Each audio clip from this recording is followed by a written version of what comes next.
小时候最爱吃的就是拔丝地瓜了，当然也只有在结婚酒席上才能吃到。从10几岁我就研究它怎么做，长大了我终于学会了。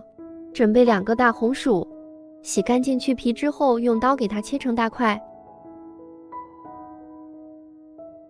切好后放在一个大碗内，倒入一点点玉米淀粉，用手抓拌均匀，保皮裹上薄薄的一层就可以。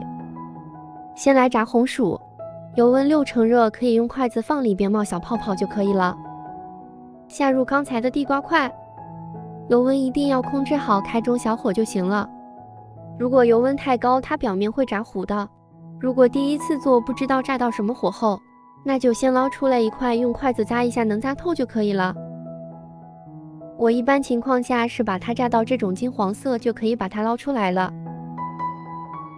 先准备一个盘子，底部刷点油防粘，在锅内倒入1勺水，大概50克，再放入1勺白糖。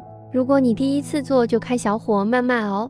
拔丝地瓜成功的关键就是熬糖，等颜色变黄了，用铲子不停地搅拌，等炒到香油色，倒入炸好的地瓜，用铲子不停地翻拌，让每一块地瓜都沾满糖浆。一定要记得糖浆不要炒过了，否则会发苦。全部拌匀后就可以出锅了。拔丝地瓜只要控制好熬糖的火候，绝对能成功。看一下是不是可以拉出长长的丝呢？小时候让我老妈给我做，她说她不会，所以只有自己动手了。吃的时候最好是往凉水里边蘸一下，那样吃起来一个是不烫嘴，一个是保皮的糖是脆的。有时间一定要试试。